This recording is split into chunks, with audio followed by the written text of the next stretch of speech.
So I will start with reading the questions that we have in our Discord here, Discord channel. So feel free to put questions there, or you can put it in the chat here on Twitch.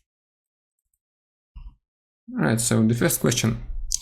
The first question will be: so I've started texturing more in Substance and find it difficult to make the textures look good when they appear so different in Unreal 5.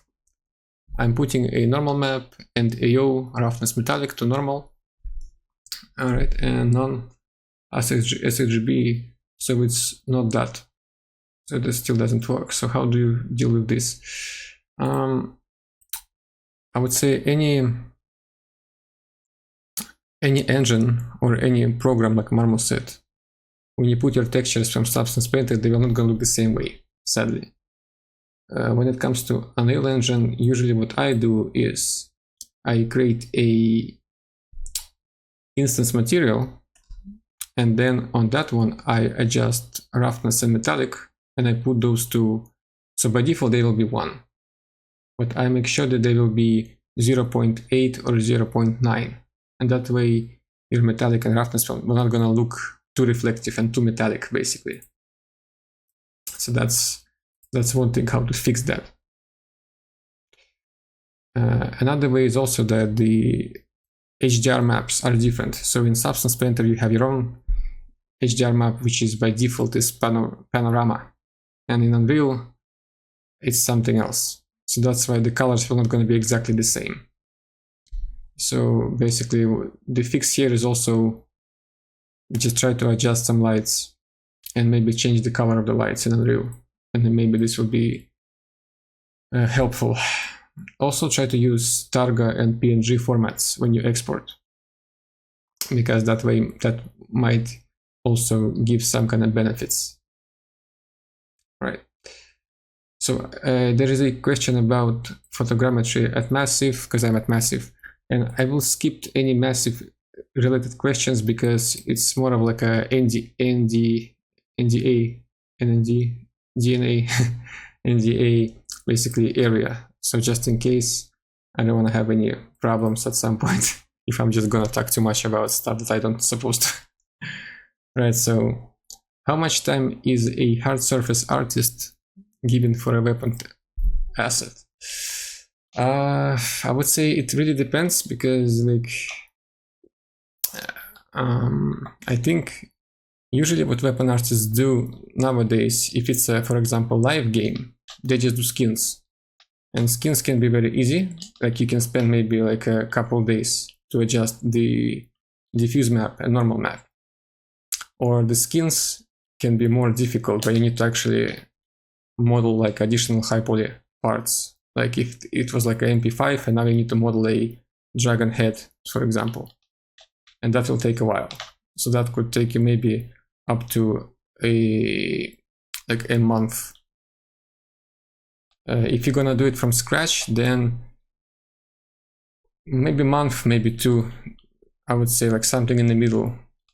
But that's when it comes to, for example, more like a realistic weapons. If it's a more like a Valorant, which is stylized, you know. If it's stylized, then it can take, I think, less time, because it's less details basically.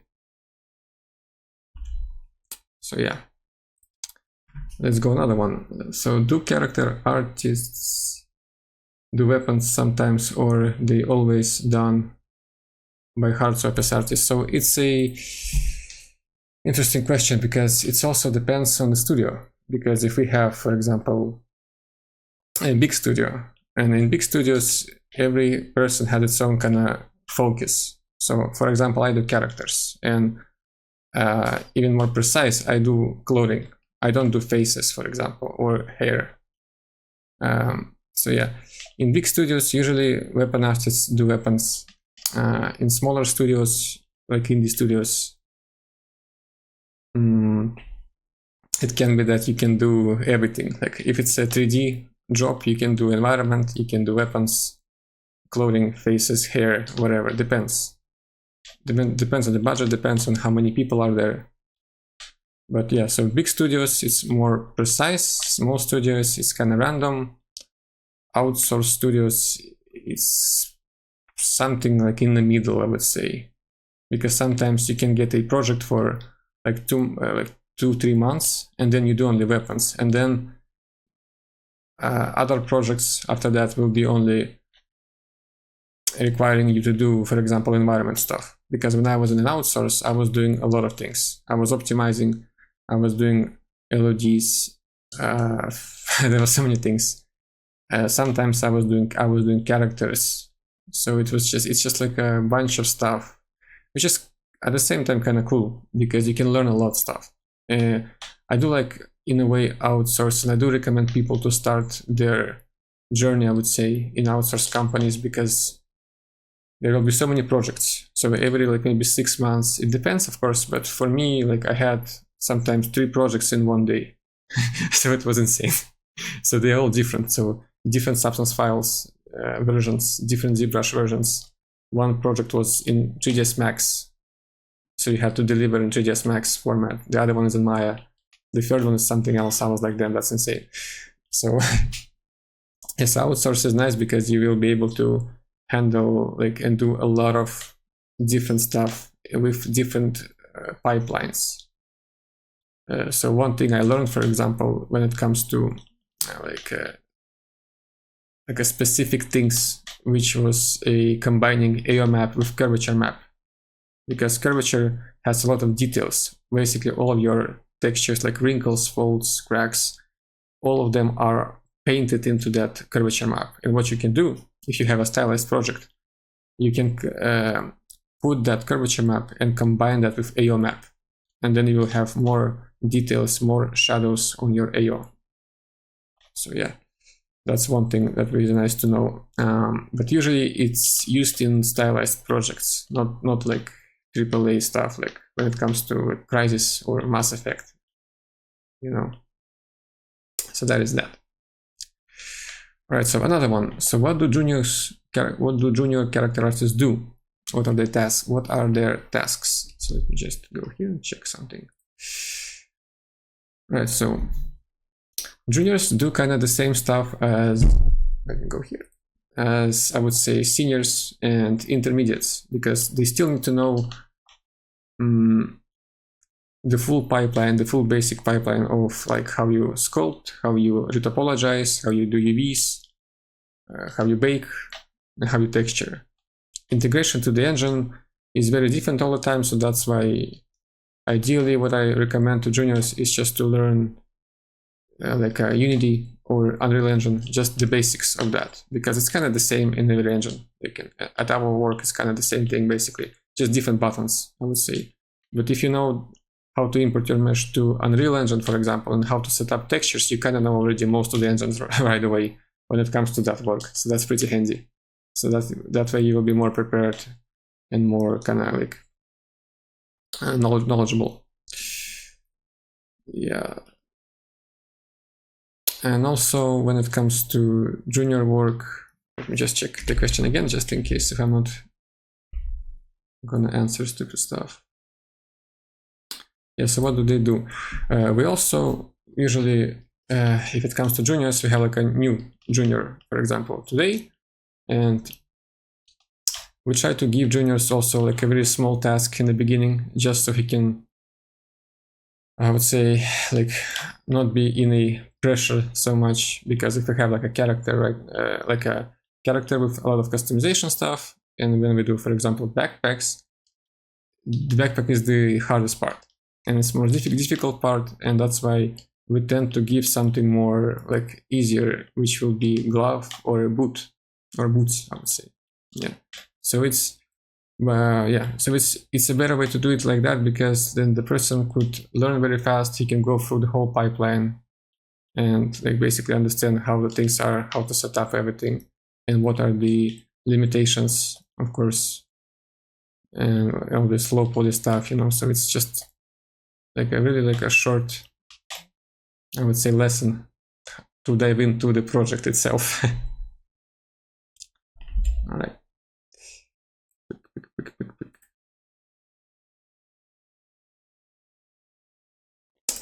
So let's go for another one. So how much time does it take you to make a garment in Marvelous? It's, as always, I will start with saying it depends, because like if it's just a shirt like this guy right now on the screen, it's pretty easy to do. It could be like a couple hours, honestly, not that much. If that shirt will have, for example, a lot of more details, maybe like a vest built-in, pouches, pockets, and stuff like that, it could take, I don't know, honestly, like maybe like a week, around a week, just to make sure everything is correct. But in Marvelous, there is this interesting thing that when you think you're done and you start to kind of just tweak the folds just a bit so they are like exactly as you want them to be, and then you start to tweak more, and then you just can't stop, you know, and you're kind of like spending more and more time of tweaking, and you're like, damn, I could have been over already like an hour ago, but I'm still trying to maybe make this fold just a bit, like lower it down a bit here and there. Maybe this should be a bit more up, and you're like, damn it. And then this is like a Marvelous kind of trap. You think you're done, but then you just can't stop with tweaking stuff. But yeah, so in conclusion, I would say if it's just a basic shirt, couple hours. If it has more details, maybe up to a week. Also, I tend to just reuse old Marvelous files with garments it's already done, so I just tweak them. Sometimes just for like a personal challenge I create from scratch, just to do not forget how to do those kind of things, because you also kind of like it's easy to forget, honestly. It's not like you're gonna forget right away like everything, but it will take like maybe like 20 minutes to remember how do you do this or that. One thing that is really nice about Marvelous nowadays is that you can sew your patterns in viewport, because when I started learning Marvelous, you couldn't. So that was really a nightmare, I would say, to figure out how, like, what kind of area goes to the left and to the right, and then you like, I always doing it other way around, and it was just exploding. Damn it, those were the days. But when I found out that now you can actually sew it in the viewport, I was like, damn, this is a game changer, honestly. This is so much different. This will be so much easier. So that was the situation. Still can't forget. All right, so and now we have some questions about low poly stuff. So for low poly, I have one trick that I use. I'm not even sure if it's a trick, but I still can show you. So let's open up this thing. So one thing, I use Topogan all the time. I was using Maya before, but now like Topogan was my go-to program, I would say. And I will explain why. So where is our viewport here? So let me show you some stuff here. I'm gonna delete this topology, and this one, and this one. All right, so we have some kind of glove. So usually how I start my topology, retopology, is I trace the seams like this, because I know for sure that this will be the seam on my UV, so that one is locked. And then I trace everything else here, which are the edges. And now I can turn this guy. And then basically, I do this. And then I start to basically add those guys. So the best thing about this way is that you already 100% know that your seam will be on that seam. So you start off by basically tracing the seams and also the edges here and there. So instead of just blindly kind of trying to, like, let me just try to just put those guys there, and maybe hopefully at some point you end up like, okay, so this is actually supposed to be here, So I think it's just easier when you can just start off by just tracing all the seams and all the edges like that, and then try to basically connect all that, because the seam position basically is already done. Then you just need to figure out how you do everything else. Oh, kinda. So that's my thing that I usually use all the time. And then you just basically connect all those guys. So you start with a seam, and then you do all the connections. All right. All right, let's go here. What else do we have? Oh, it's so hot outside today. Alright, so what settings do you put in Marvelous to be able to make nice folds and creases on garments? Honestly, I don't have any custom stuff when it comes to Marvelous, like preset adjustments. They are just kind of the same.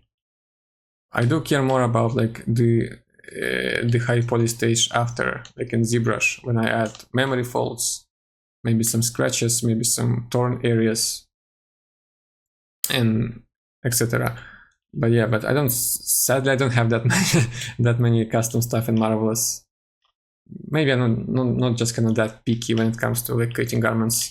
I do know for sure that I wanna generate the basic folds on the bending areas, which are the knees, armpits, and the elbow areas.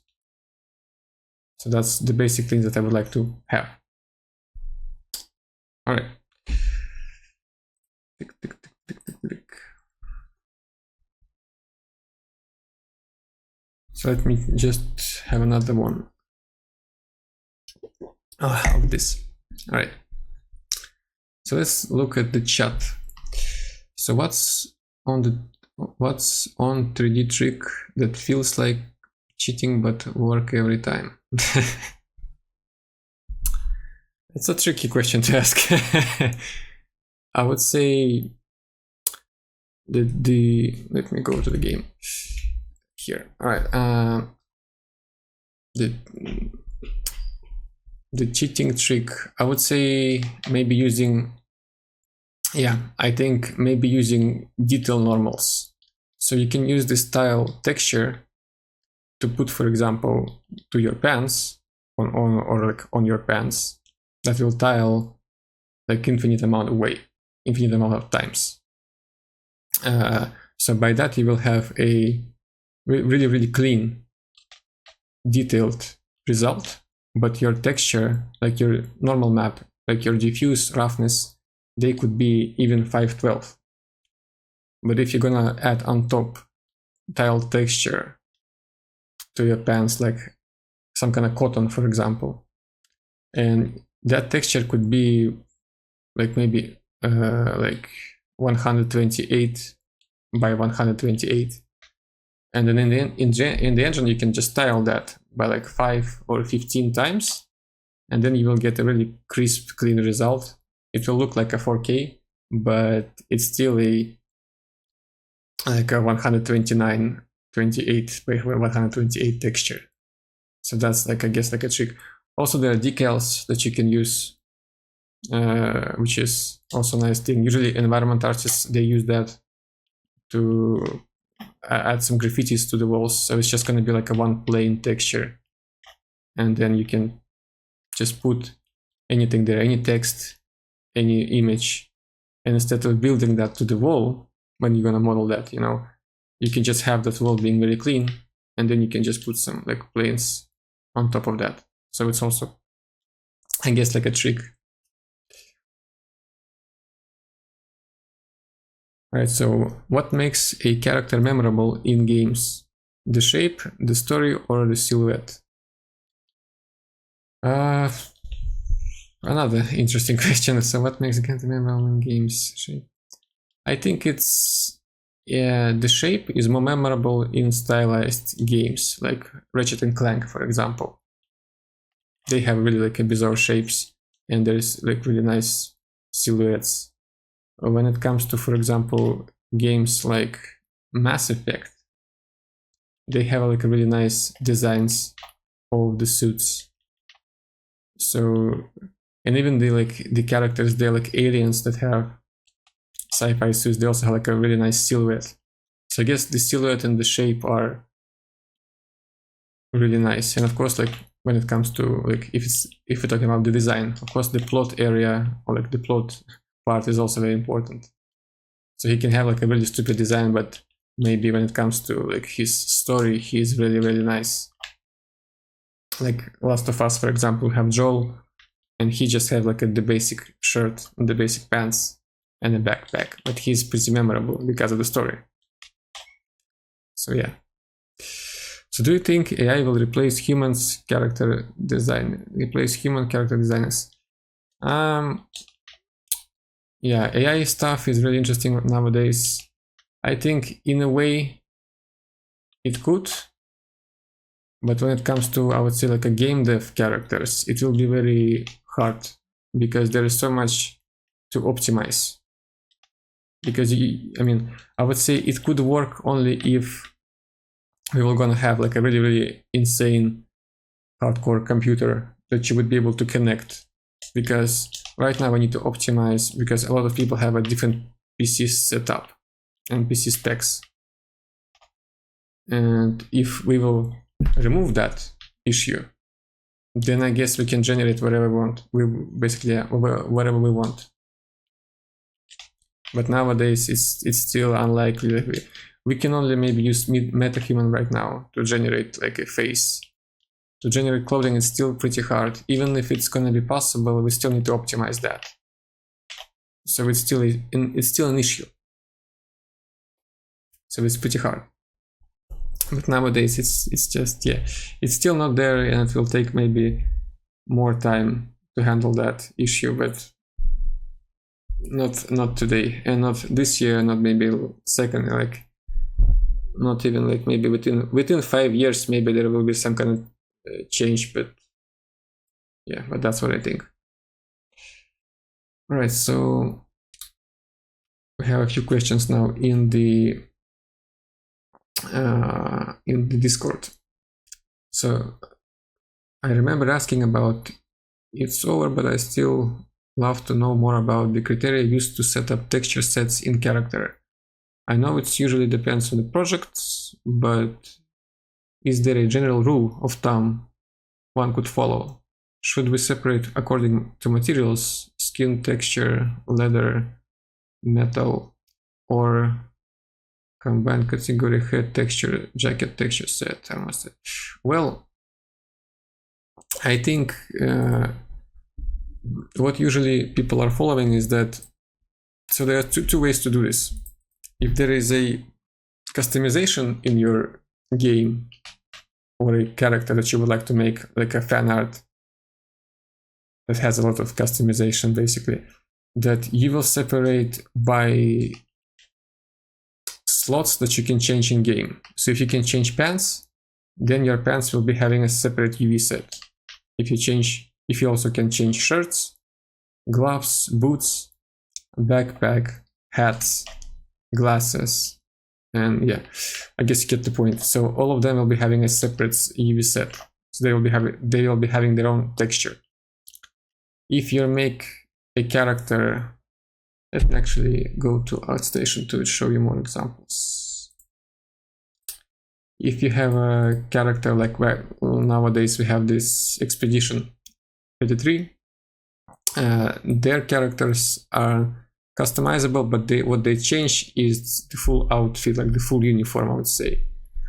But I have this example here. So there were those characters for VR game, and they were not customizable. So this guy is 2K texture for everything, and it has one UV. So everything is one UV. Some things are overlapped, symmetrical, but yeah. When it comes to customizable characters, then you usually separate.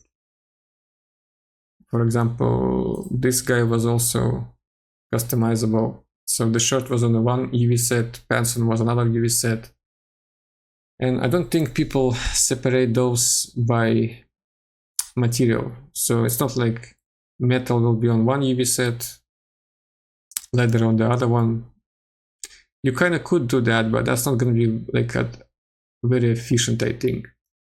So usually try to kind of, I guess, keep with the basic things like we do usually, which is like pants, boots. If there is a customization, if there is not going to be customization, then you can kind of try to maybe combine pants and boots to one UV set, and gloves and shirt to another one, for example. So it's always depends on the project, basically. Alright, so how many different texture sets is too many? Yes, so ideally you want to have less, but again, if you have a customization in your project or in your game, or you want to kind of imitate that, then you separate those by shirt, pants, boots, basically. All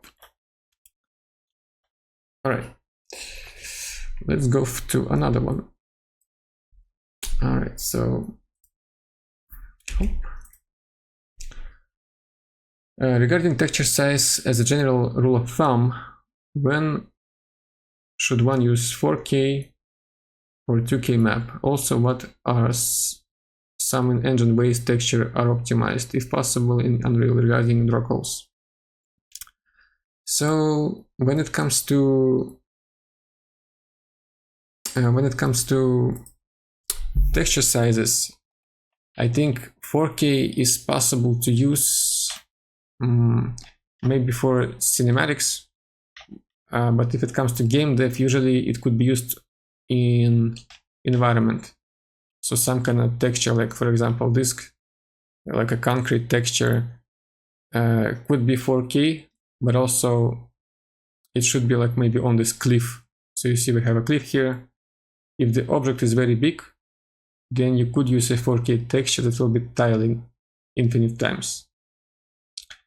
For characters, 4K textures, I don't think they use that much because there is no point.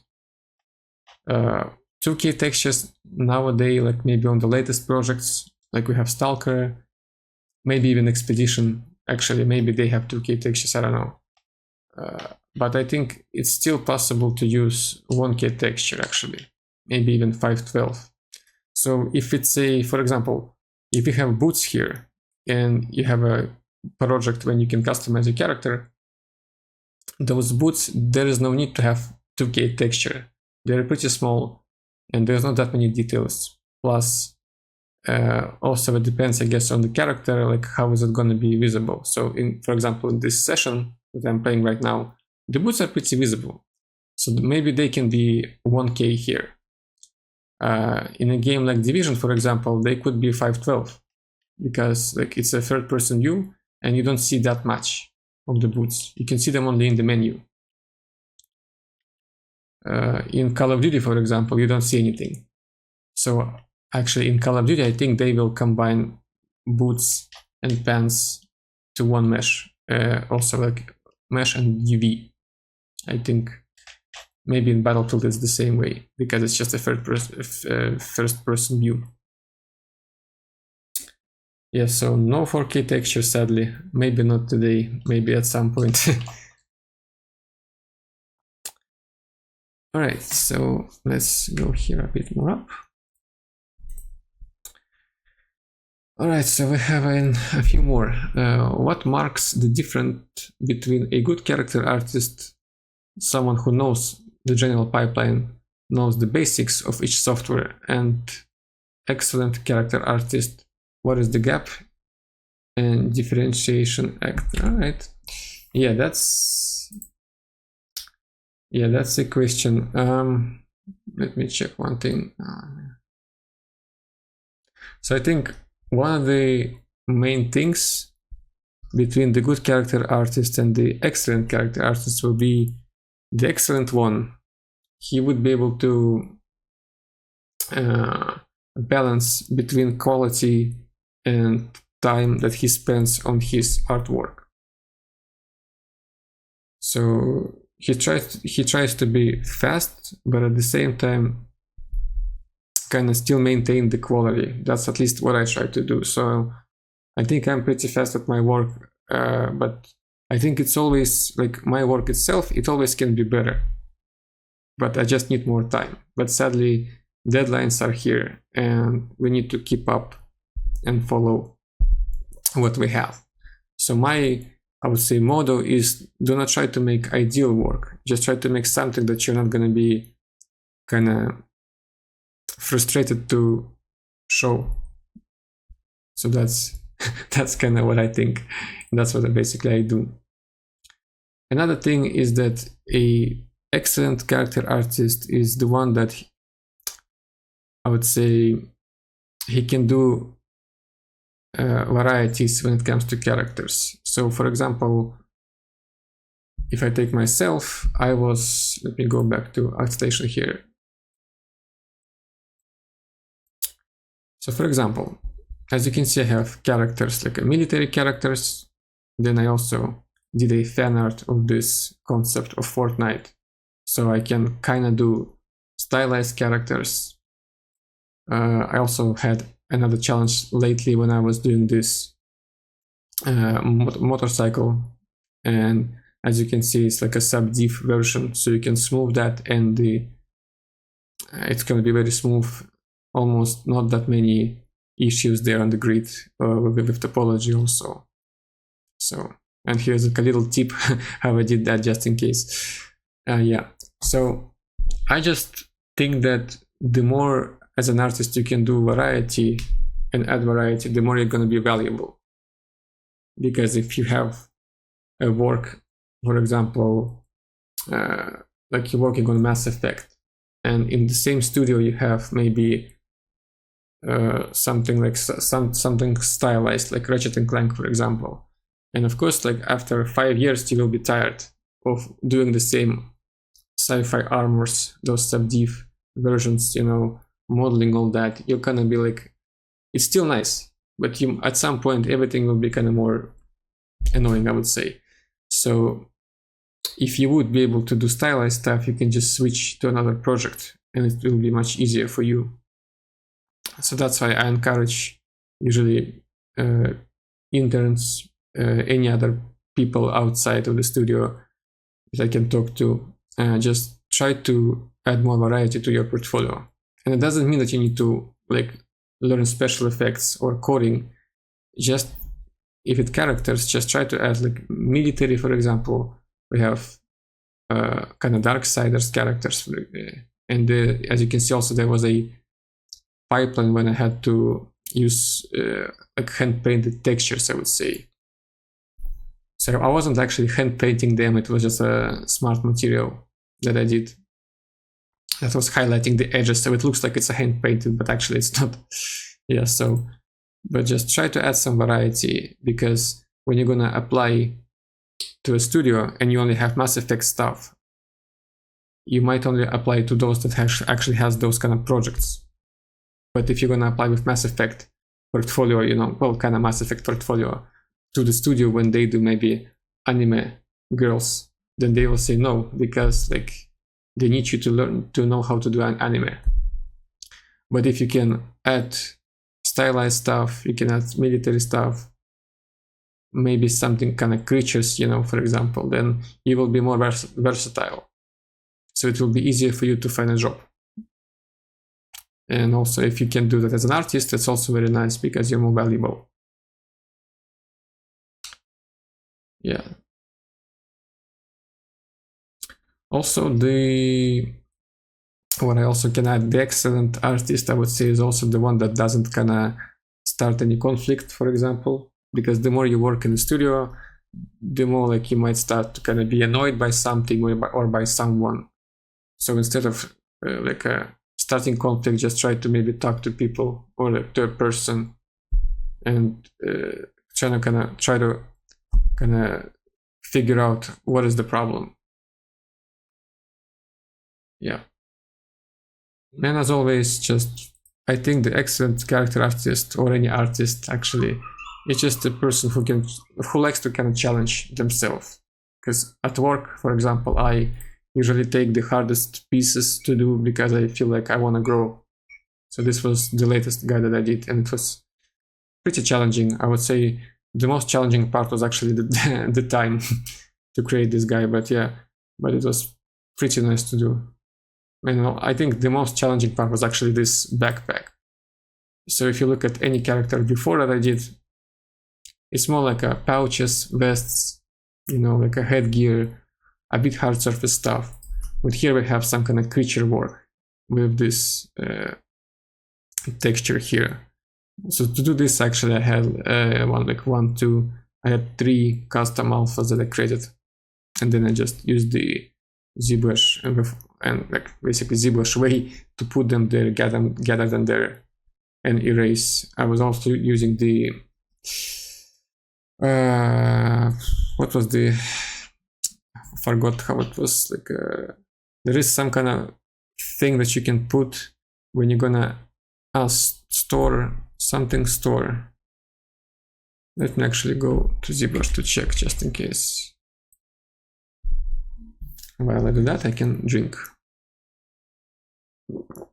Damn, it's so hot outside today, and it's been like that for a couple of days, which is really nice.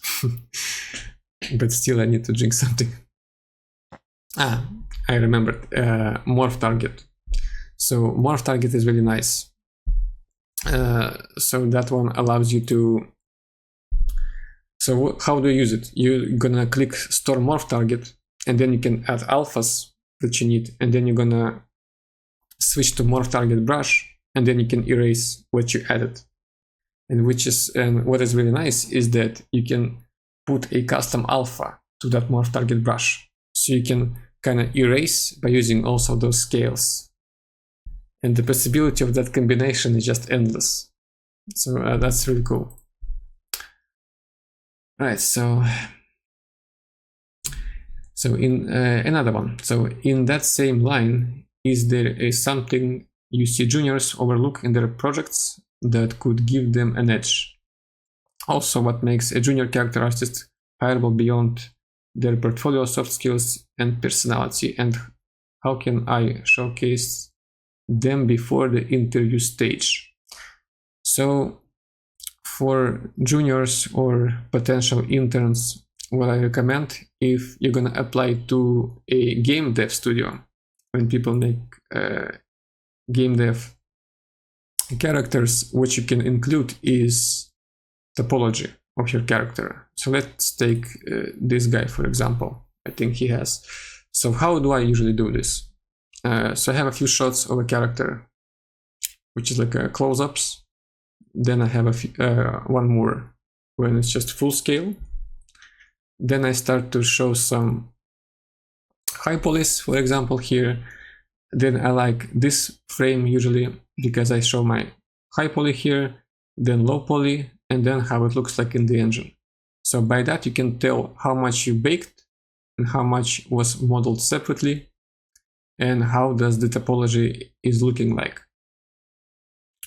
And then I have a few more high polys here, and then this one is more like for study purposes, so that people can learn. So here, as you can see, we have goggles that I just mirrored. So by that, the texture could be 1K, but since I mirrored, it became 512, and it's gonna be the same when it comes to quality, kind of like a visible quality. So there is no point of having 1K when you can just mirror stuff.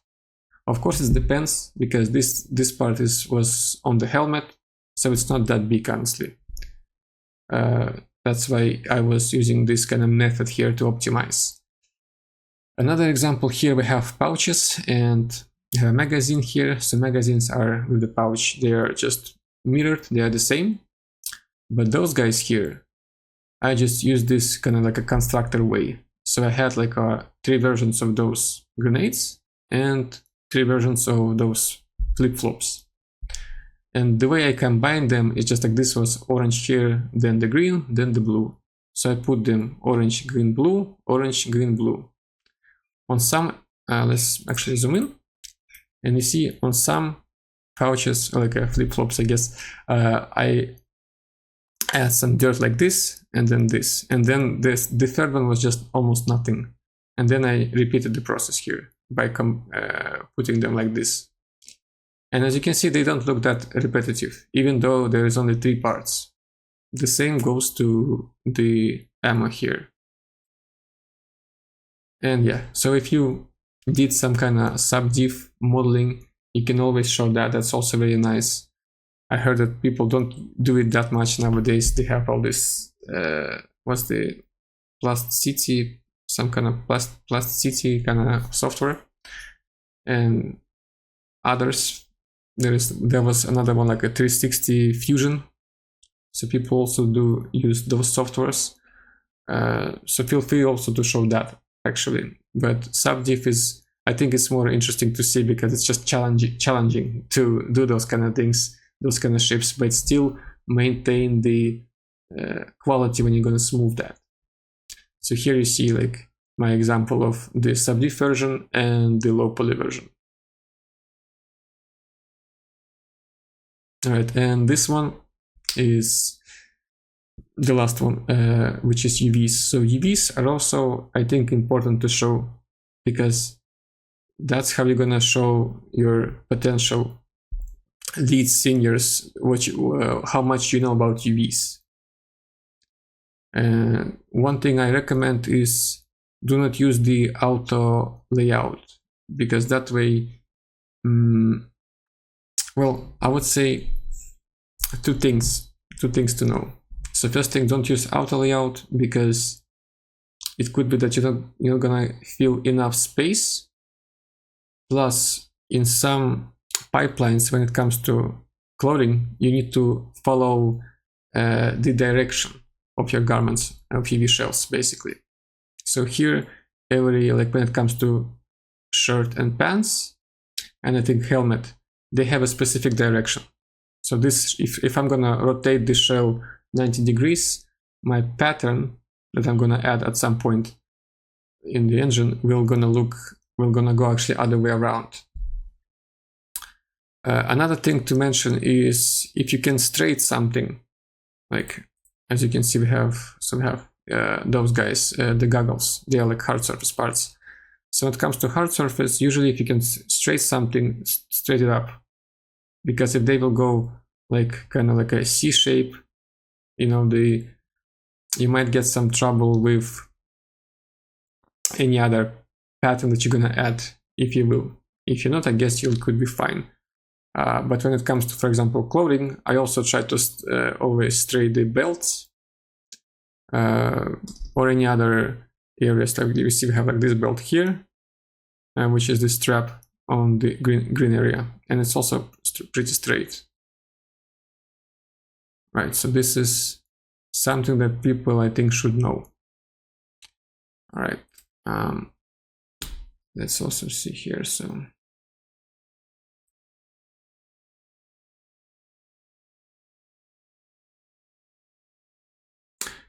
another thing for juniors I would recommend is to prepare for the interview, because it's one thing when you're gonna apply with your portfolio and you did like exactly like really super good and you could be the best, but when it comes to interviews, there is still this situation that you could be unprepared and people are gonna ask you questions and you don't know how to answer. You will be kind of like in stress, frustrated after, I guess, and etc.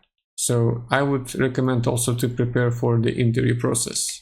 And it's not actually very hard, because especially like for, I think, juniors, it's a bit easier, because if you're gonna apply for a lead, you will have such a hardcore questions like how you handle this, how you handle this, what do you do this, and how do you do that.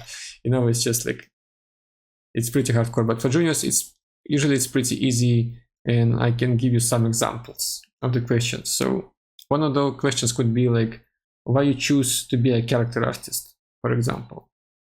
And you can say like, well, I just like characters, I like to add details, and I'm less into like weapons, for example, and character just kind of like serves the main part of the story. So I want to create something more like something that can be memorable and something that I can share with like my friends, family, I don't know, internet, you know, something like that. Another question could be like, what is your strong and weak sides? So this one could be tricky when it comes to weak part, because like when it comes to strong, like, of course you can say something like, well, I think I'm really strong when it comes to like learning fast, for example, because you learn maybe like Unreal Engine and ZBrush within like 2 seconds, you know. But I guess it's pretty easy to find out what you can tell in the strong sides. But when it comes to weak sides, usually what I can tell is that sometimes I can spend too much time in details, so it could take me like just more time to finish my asset. But I'm still learning how to kind of find the balance, and that's what I said before when it comes to like excellent character artist or any artist, that you need to find a balance between quality and time that you spend on that. All right, so also you could be asked to critique your latest work, and the questions could be like, what would you change at your latest work and why? And here, let's go to my portfolio again, and I can give some examples. So we have a character here, and if people were gonna ask me like, what would you change? Like I would say, this is my best work, and then they would say, what you would like to change. And I would say first thing is that the emotion, because there is no emotion. You see, it's like a pretty idle face, which is not the best, but I guess I did that 4 years ago. I was still learning. Another thing is that you see we have this wire here, like a cord, I guess, cord, that I would maybe just push this a bit down, because right now you see it's pretty straight, which is, I guess it's realistic. It could be like that, but it's less artistic. You know, it's like this build here. This build could be very like also straight, but then I put it a bit down like this, so it has some angle. So I would change this cord position. Another thing is just, let's go here. So I'm gonna zoom in here. I would change the pattern of this vest, and also this vest has too much roughness, so it should be less, for sure. Then this texture here is not very correct. It should be fleece, but I added some kind of cotton sweater texture, which is So yeah, those kind of, this could be an example of how you can critique your work. And also there could be a question about like, why did you choose our studio? And the answer can be like, you were always a fan of the franchise, of the game in that studio, and you could be even did a fan art of that character, for example. When you apply, it's also really nice actually to do a fan art of that work that you want to work on, because I did that with Division back then, like maybe how many years actually, so 6 years ago, I did a fan art of Division backpack. So it was looking like this, and I did some skins. Also, that's also like a really interesting thing to add is when you do any kind of asset or 3D character, you can try to add a skin to it. So try to add different colors to see, maybe it will be even cooler. So yeah, so this was like my Division fan art backpack, and then who would have thought that after 6 years now I'm doing Division characters. So when I was applying, I actually showed that I had a backpack fan art, and I guess that was very beneficial. So when it comes to skins, I also like to do those. So I have this mask. Let's go a bit down here. And this mask was, I guess, as you can see, it's pretty noticeable. It's just pinkish kind of color, a bit purplish. But then I was like, what if I'm gonna change the colors a bit and see what I'm gonna end up with? So I did some changes here, recolored some stuff, and now it looks like this. So I think it's also pretty nice. So it's like a new breath, you know, I added to this model. So pretty cool. All right. Let me go here. Whew.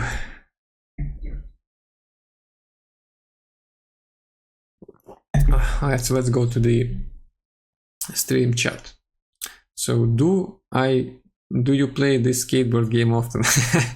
Well, I mean, you know, it's before I played Skate 3, which was from EA, a lot, and you know, skate games are kind of like a meditation. So I don't think, I would say, like, I don't think about the gameplay or the game itself. I just do something and then I think about my life or anything else, basically. So it's just like a meditation game for me. I heard that some people play other games like that. But yeah, but for me, it's like, I don't know, just like to play skate games. I used to skate more before. Now I tend to just go to the gym mostly. But yeah. All right. So I can take a little bit more of this. This is a cold tea, just in case.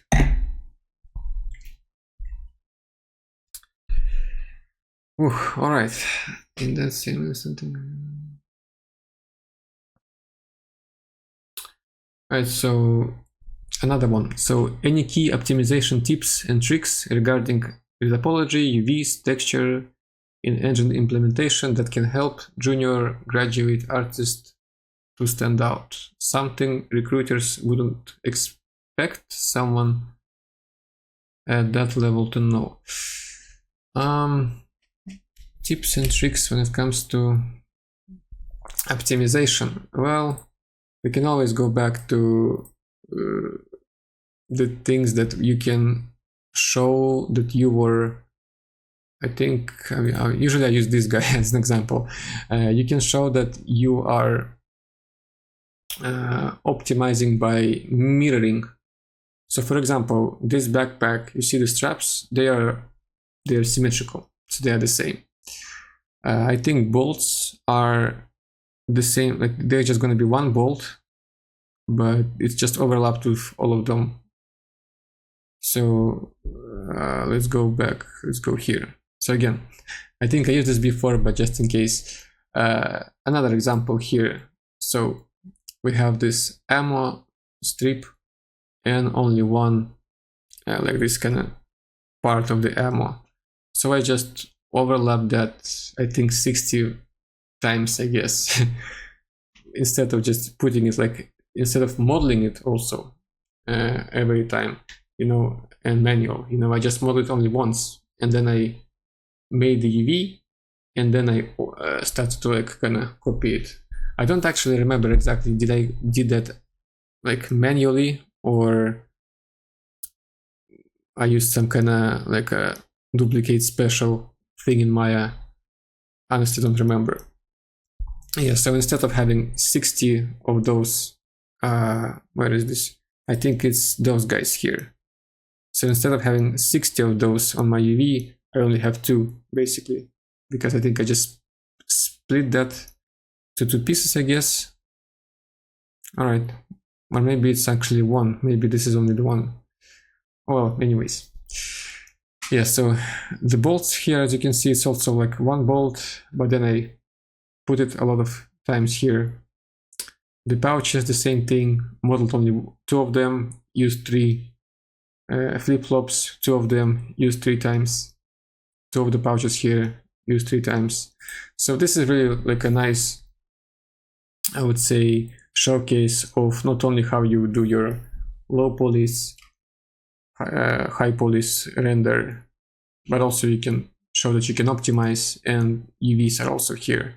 And as you can see, UV shells have a specific direction for tiled patterns. So that's why if I'm gonna rotate those sleeves 90 degrees, the pattern gonna go other way around.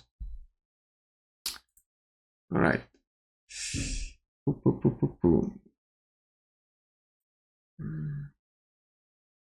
And also do not add or try to stay away from 2K, 4K textures.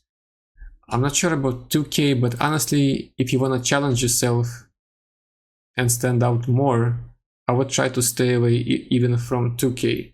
Try to use 1K and optimize this and optimize the asset. So one thing actually that I'm going to release soon will be my course about how to create an optimized 3D asset, where I'm not going to use 4K textures, 2K textures, there is no point. And I can show you a little bit of glimpse of that.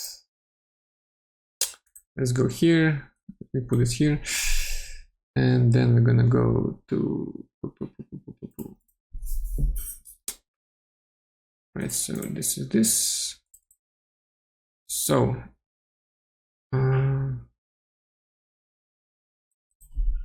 right, so I'm gonna show how to create this X from scratch. So there is gonna be no 4K textures, no 2K textures, 1K texture and 512. And we're gonna add some smoke, we're gonna add some fire animation. So, and of course the topology will be optimized. Yeah, so basically stay tuned. I think it will be soon, I would say. I will give more updates at some point.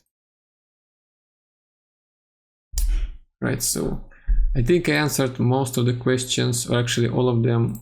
Oh, we have a few more. Let's check. Let's go put it here.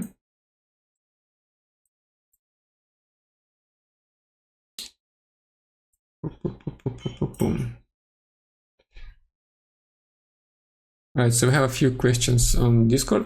So how do you know when a model is done? I always feel like I can redo it forever. I think the best, I would say, advice will be a deadline. Put yourself a deadline. Another thing is, I mean, if it's on a project, I guess you always have a deadline. If you do it for yourself, I think what I usually do is, if I look at my model and I say it like to myself that, you know, I don't think I can add anything else. I think it's already enough. Then I just make sure it's going to be just over like that. What usually I do is that I can spend like around 10 months on creating a personal project. I did that with the Viking, and I can show it here actually. Let's go here.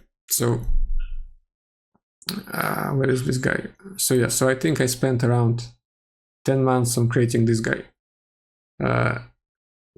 The reason why it took so long, because first thing is I was usually working on weekends, and the other thing is that I was trying to level up my skills, because every time when I make a new character, I wanna level up.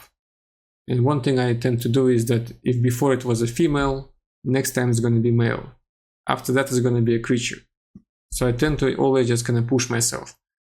And also the way I do it is that when I finish, I just don't look at the model or any other stage that is on right now for a couple of days. Then I go back and I check it. If I want to change something, I do like myself kind of like a feedback session when I just put some arrows and I change this, and then on weekends I change that. After that the process repeats, and when I change this, I also after that wait a couple days, then I go back and see if it's alright, then I move forward.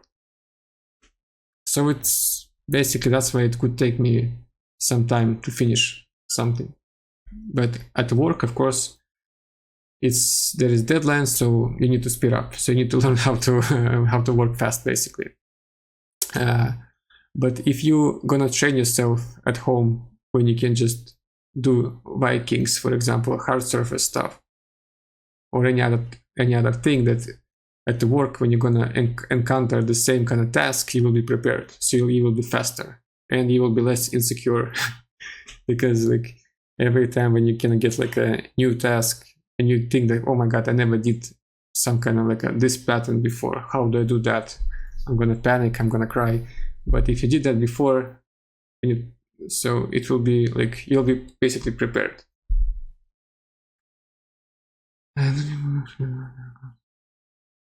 So do people actually draw their concepts, or okay, so do people actually draw their concepts, or can I just use Pinterest?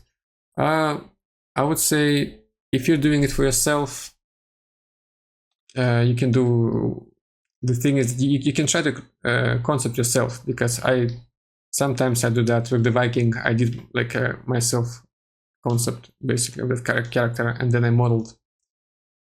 If you're gonna use Pinterest, then if it's gonna be like a concept of a real person, then I would suggest to contacting that person and asking if can I model that, just in case, because you never know. I think most of the time you'll get yes. Some maybe people will be more like kind of restrictive. I don't know, but just in case, don't create enemies. Just ask politely, and if people are not agreeing, then whatever. But usually they will. But if you can draw a concept yourself, then that's even better. So how many polys is too many polys for a game character? Always depends. Mobile, for example, characters will have less poly count. AAA characters like Crysis, for example, of course will have even more. But I would say each generation of consoles will gonna require, well, I guess not require, but it will gonna be open a window for more poly count. And honestly, I think nowadays, like if your character has like maybe 50,000 polygons on clothing, only clothing, it will be enough. Of course, it depends on the details. Maybe there are going to be like a lot of pouches and stuff, but nowadays I see that people add so many polygons, honestly, and I don't see the point, because like most of the time you use polygons to kind of highlight if it's a clothing, to highlight folds of the fabric, because it's still like, let me go to the paint actually, give you an example. So if we have some kind of sleeve like this, so your topology can be like this.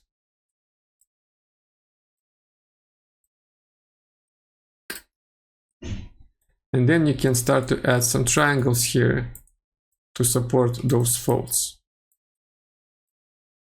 Well, maybe you can add one here, just in case. Like this, like another loop. So this will be actually enough. Nowadays, since you can add more poly count, people tend to do it like this, and it's actually like there is no point that much, in my opinion, because at the end of the day, the model will gonna be more like the size will be bigger, and the game size will be bigger because of that. But yet, if you will have it like this, it's kind of the same. So that's just only my opinion, because I saw some topology of the games that were released a few months ago, and I feel like, I mean, if people can add, I guess they add, but it's just like I don't see that much point, honestly, because it doesn't look like they're edgy, even with this kind of result. But that's just me. Maybe I'm just crazy. Right. Okay. So do you think Blender is enough, or should I learn Maya?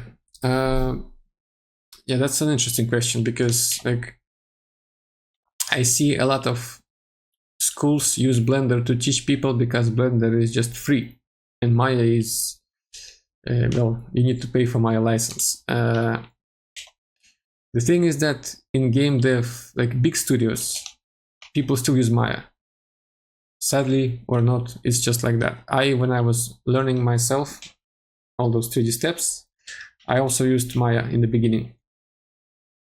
And the reason is Maya is still there because a lot of pipelines are still on that kind of software.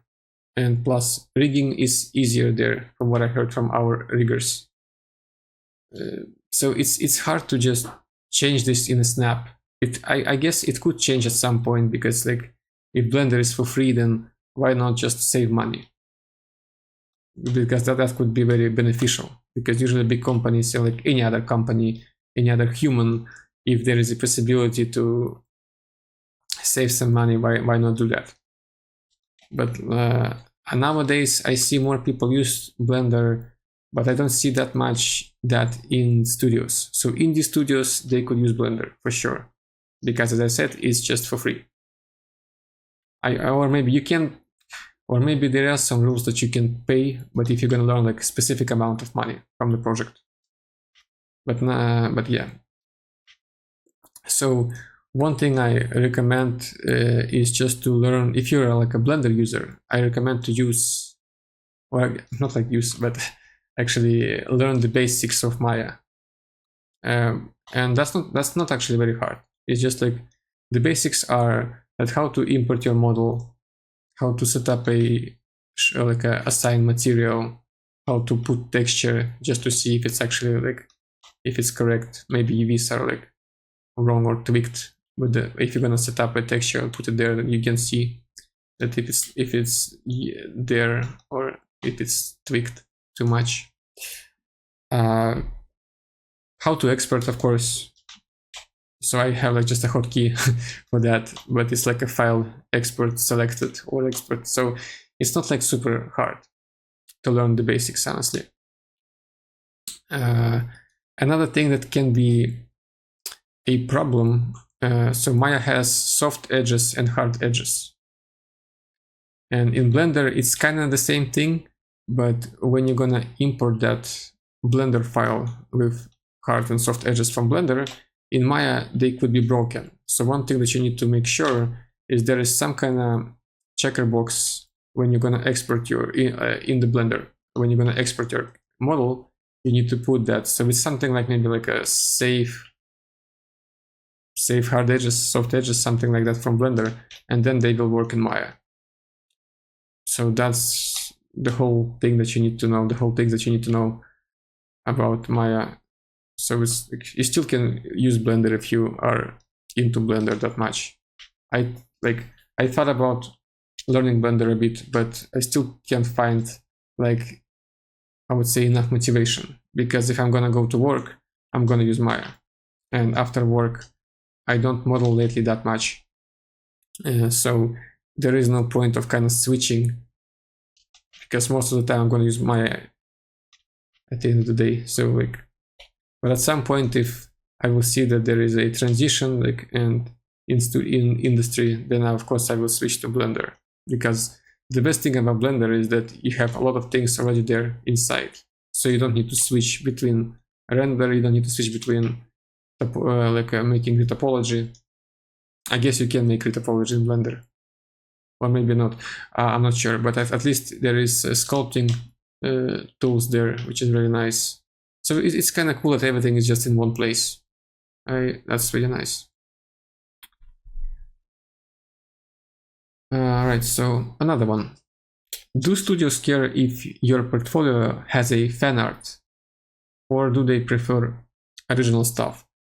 I would say if it's only fan art, I mean, honestly, I wouldn't mind that much if I would see any portfolio like that has only fan art, because one thing that can be very nice is that you can, well, for example, if a person did a fan art of Drake from Uncharted, then you can actually go and see how it looks like in a game, like by basically googling that, and then you can compare the quality. If it's going to be exactly the same, then you know for sure that the person did a really nice job. He knows how to copy concept, and believe me, a lot of people can do that, sadly. Most of the time it just takes time to learn how to do that, to see all the details. So that's how you can show actually that you are prepared. So if I'm going to give a person a new character that will look like this, then I'm gonna be sure that he can actually copy exactly as it is on a concept. Another thing is that, of course, like if it comes to more like original art, I mean, it's also pretty nice, because if you have original stuff that you can, that means that you can show that you are also creative. So you can add your own ideas. That's also very nice to have, because sometimes I was in projects when you are allowed to add your own stuff. You just need to have a proof it been approved. But in some projects, I was like more like you copy exactly the same. You can't add anything. So I would say do combination, because I have a fan art of a character from Metro and from Fortnite, but also I have my own stuff like that. Viking, he is more like my own character from scratch. So yeah. What do recruiters actually look for in junior portfolios? I think actually it's a bit hard to tell. What do they look? I guess they look for something that will gonna attract their eye. Could be something like, well, I think my Metro character once was pretty attractive to one recruiter, and she asked me like, yo, I saw your Metro character, she looks pretty nice, do you wanna like talk about an opportunity to work in our studio, for example, or something like that, back like maybe 5 years ago. So I think they look at quality. One thing that you can cheat is you can highlight your thumbnail, and then you can also on render, you can also use some lights like rim lights to highlight your character. That way it will look more juicy, I would say. It's like if you look at any ArtStation post also, a lot of people use that. They always like oversaturate their characters on the thumbnail, so they look more kind of contrast and also like more attractive because of that. So they kind of like drag your attention much more.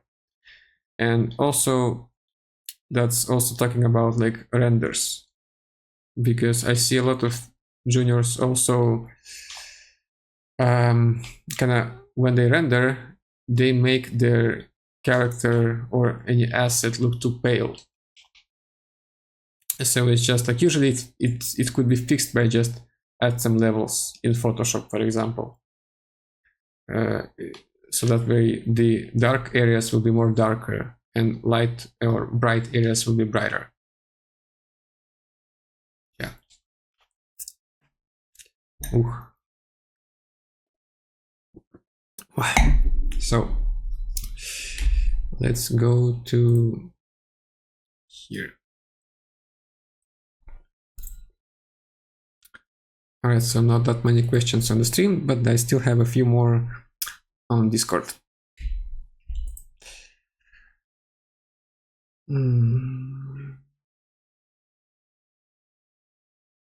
So I textured my model for 3 hours and then I realized my UVs were overlapping.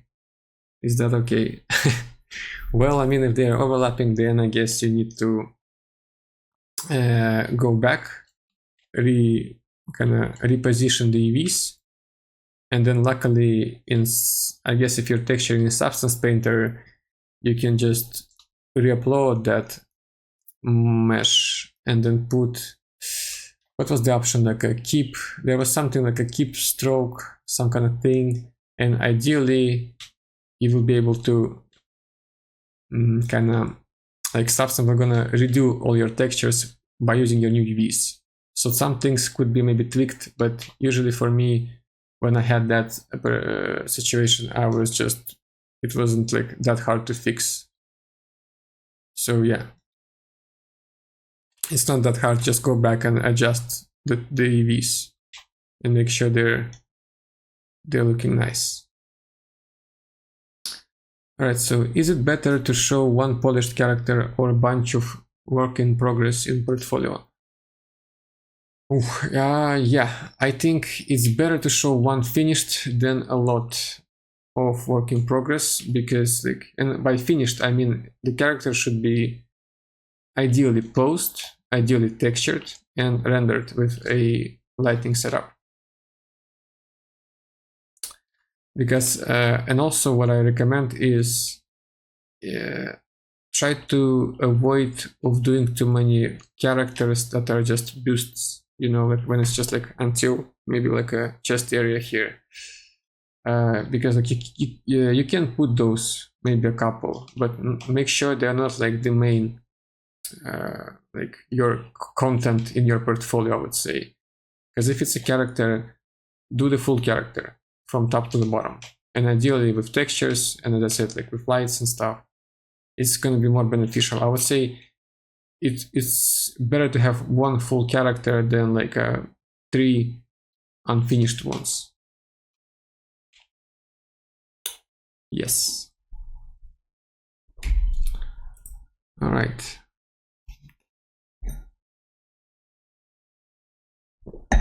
Ooh. All right, so what interview questions do you usually give to seniors? That's a nice question, actually. I wouldn't say like what we do at our studio, but I would say overall. So overall, you could have been asked the same thing as like show your best work and then give a critique. So what is actually like what can you change and why? So here people most of the time will be more focused on your expertise of like how much do you know, and if you're gonna be able to tell like I want to fix this and this because the quality is not there, I could have done better this because like the texture is not like very polished, because in real life it has like more reflectivity and you know those kind of details. This will be like very nice for you and like more beneficial. But if you're gonna be silent, then that could be a sign that you don't know what to do. You don't know what you're doing, basically. Which doesn't mean that you're gonna be rejected right away, but it's just gonna be like a little thing like, oh my god, maybe he is not that pro, you know. Another one is you could have been asked to do a critique of some of their works. So if you applied for Crysis, for example, and you're a character artist, people can give you a concept of one of the characters from that game, and then they will ask you, give a critique what you don't like. And then it's the same thing. You can say like that belt, for example, like doesn't kind of like, maybe it's just too pale. Maybe it will be better if it will be a bit darker, so it will fit more, or it will just drag more attention, for example. What else? There could be a question about that they can give a concept and then they will ask, is it enough for you, or do you need something else, like more images, more references? And here I would say like you can say, don't say like, it's not like don't say, but if you want to add more points to your expertise, you can say that, yeah, ideally I want to have a couple more references, like for that belt, like that buckle seems like it's just I see the drawing, but ideally I want to make sure like what kind of metal is it. So you can say like I can try to find it myself, or the concept artist can also include that. So the more precise you will be, the more it will gonna feel like you're a professional. And also don't be afraid to tell what you actually think. Like if you need like more references, more stuff, just say it, you know. Like it's not gonna be bad. It's gonna be even better, honestly. So how many pieces do you need to see from an applicant portfolio before considering them for a role? I think honestly, like maybe 3 pieces will be enough. If it's a full model, like a full character, full asset, full weapon, you know, full 3 weapons will be enough. One thing I recommend is to have, like if it's a weapons, just do maybe a couple military weapons and then do one stylized, or more like a sci-fi, for example. That way it will show that you can do multiple styles, because maybe at some point in that studio that you're applying for, maybe they will have sci-fi stuff at some point. So they will be thinking like, okay, we can use that guy on the next project, for example. So it's also going to be beneficial. So basically think ahead and have like a little strategy in your portfolio, because I see a lot of people just do the same thing over and over. They have like all those like 7 orcs. They are the same, only the clothing is changing a bit, but that's all. So those people can apply only for like maybe for World of Warcraft, you know. And also it depends if they are stylized as World of Warcraft. If they are not stylized, they're more like realistic, then I don't know. So I try to just, as I said before, add variety. Do you see the industry switching to spline hair more, or is there a still need for card right now? So if it take mobile games, I think it's still gonna be hair cards, like planes, basically.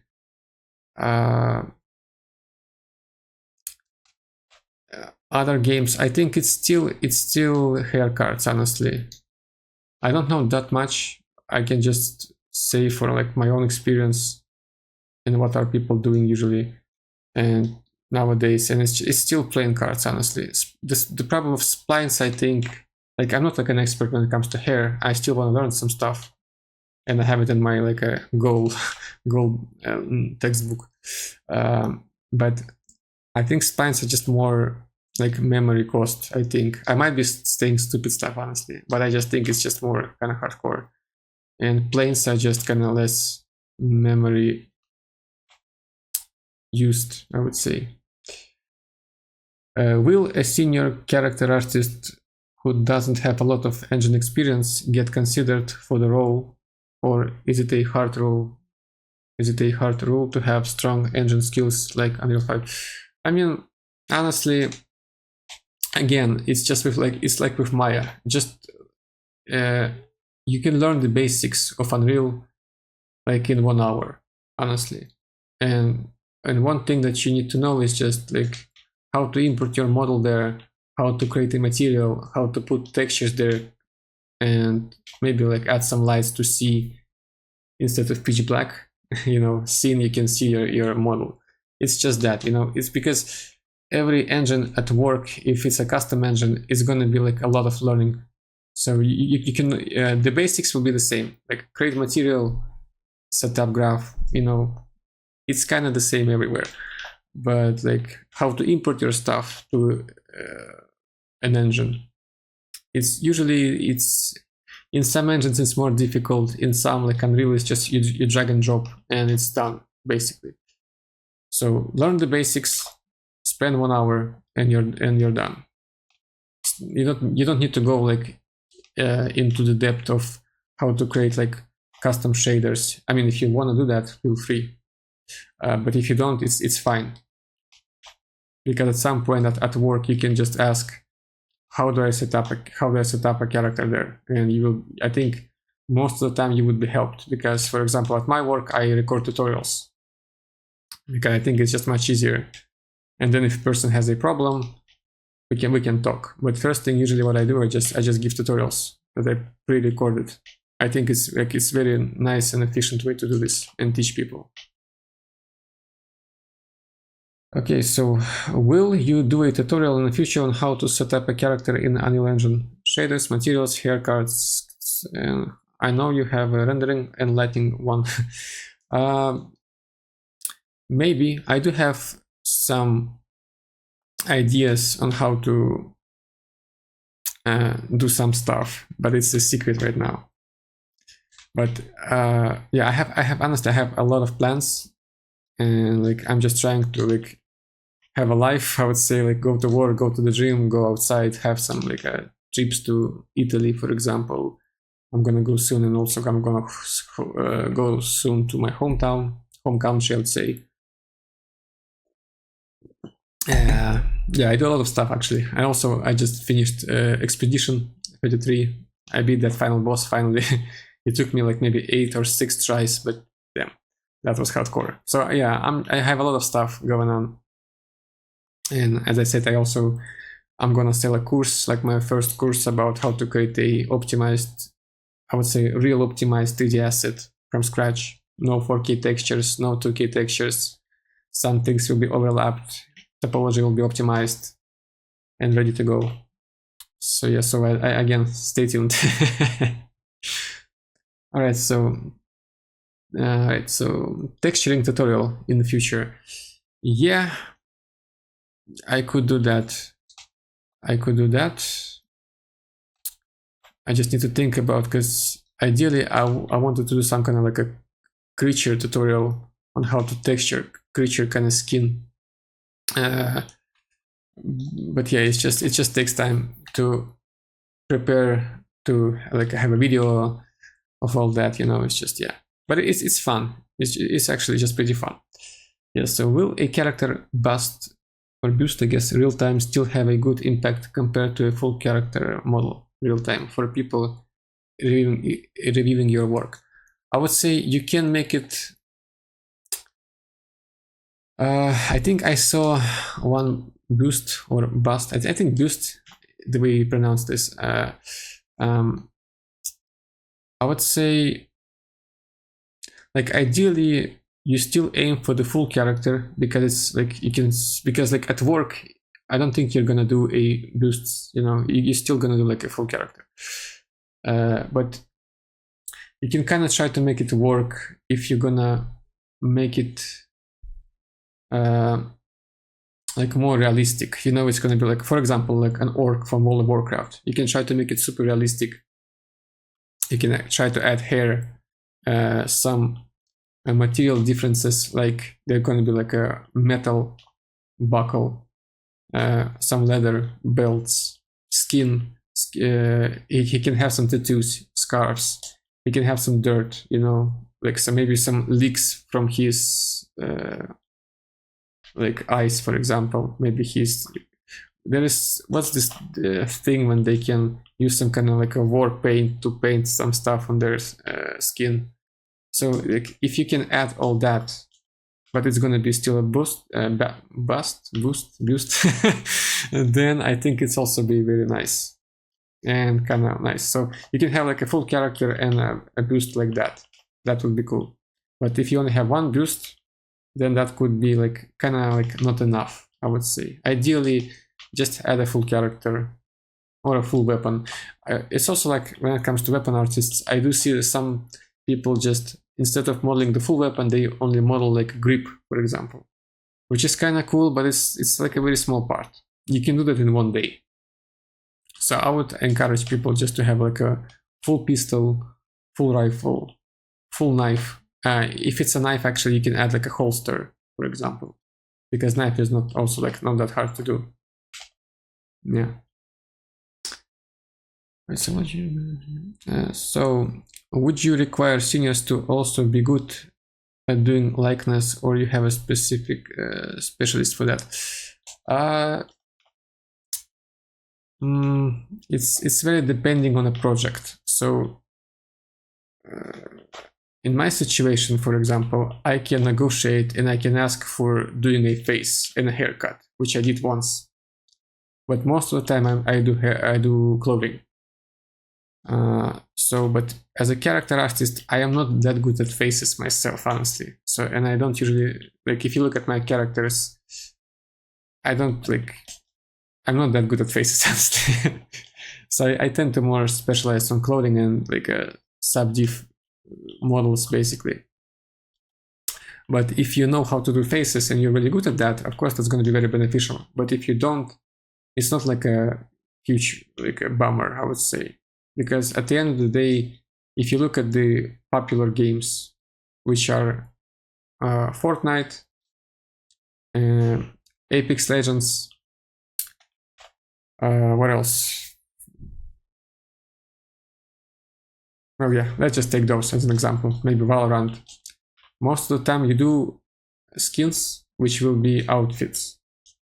And you don't adjust, even like, for example, the Overwatch, you don't adjust that much faces. Maybe if you're doing like a new character, then I guess you will adjust and create a face from scratch. But maybe there is also going to be like a person who usually does that for you, and he is more like specialized. So there can be specialists that are specifically doing only faces. But also you can also do it yourself. But it's really depends on the studio. It really depends on the team. So you can ask if you want to do so. If you're not, don't ask. You don't do it, then it's also fine, I guess. So like, but if you know, I guess the more you know, the like more beneficial it will be for you. But I don't do faces that much. I don't even learn them.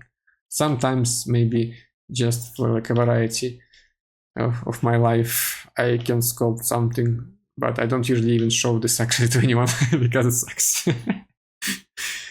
All right, so which do you think will land the job more, professional work or personal work? I would say in the middle will be the best scenario, but if you haven't worked anywhere before, then I guess you need to start from something. So that's why if you don't have any like real projects, real characters from projects, and it's fine if you do it yourself. One thing that I told before, that you can add some kind of fan art. I guess some people were going to be against, but I think it's as I said before, it's really nice if you have like at least one fan art, if you're like a junior or if you never worked before, because like people can compare how accurate it looks to the original. Another thing is that, as some of my friends told me, that I had this like Overwatch art book, and there was some skins that were never modeled in the game. So what you can do is you can actually model some of those skins that were never modeled. That will be like I guess like a unique piece. But at the end of the day, like I guess if you were working on studios and you were doing some characters like Mass Effect characters, but sadly maybe the publisher doesn't allow you to put anything in your portfolio, because that's also possible. Sometimes it happens. Then I guess of course you need to do your own stuff, but like I would say I would aim for the quality. Just like try to do the best work as you can. Because when I when I was applying to Ubisoft, I had a couple characters like from Generation Zero, and I guess there was a lot from another VR game, but the characters there were more stylized. Like I was saying like a lot stylized. So they were not kind of giving me any benefits, honestly, when it comes to like when I was applying to Division. But I had a couple from Generation Zero, and they were pretty nice. But I don't remember that people were actually looking at those, because when I had an interview, and they were asking me questions like, "What is your best work?" and I told them that my best work is actually that girl from Metro, and they were focusing on that. And that character, I would say on that character, I spent like 10 months, a lot of hard work, details, and like face, hair, clothing. So I tried to put everything I could at that point. So that was, I think they liked that more than the work that I did for projects, because on projects it was just some kind of like a basic clothing, which is, sometimes it's actually interesting if I start to think about that, because I was working like after work on my weekends, and I was trying to push myself harder and harder, and I was creating all those like insane characters, insane details. The difficulty level was pretty insane, honestly, if I come to like think about that. But then at work, I was usually getting tasks that were just much easier, So it's kind of a bummer. Like you try to like do so much hardcore stuff for yourself, but at work you kind of don't use. At least back then, I wasn't using all my power. Yeah. But now on Division, actually, I use all of that because the characters are like the more we live, the more we do, the more they're more kind of complicated, which is kind of fun. All right, so how do you choose which assets get outsourced and what is done in-house? Well, again, it's more like a NDA question. But one thing I think is like not a secret, that it's like studios try to keep with like a core team when it comes to character artists, like 5 people, for example. And then, of course, if it's like a really like real project, there will be a lot of characters. So 5 people, I don't think they will manage to do all of that. So that's why the outsource are gonna come into the stage, and then they will have to, well, they will need to essentially have the base pipeline of how we do characters. They need to test that. They need to show that to everyone. And then if everyone will gonna be approved, everyone will gonna approve this, then the production can start, basically. And then they can search for outsource and basically spread all of the work to more people. Well, kind of like that. All right, so I think this was the last one in Discord. And let's go to, yeah. And I guess this is also the last one in the Twitch chat. So let me have another.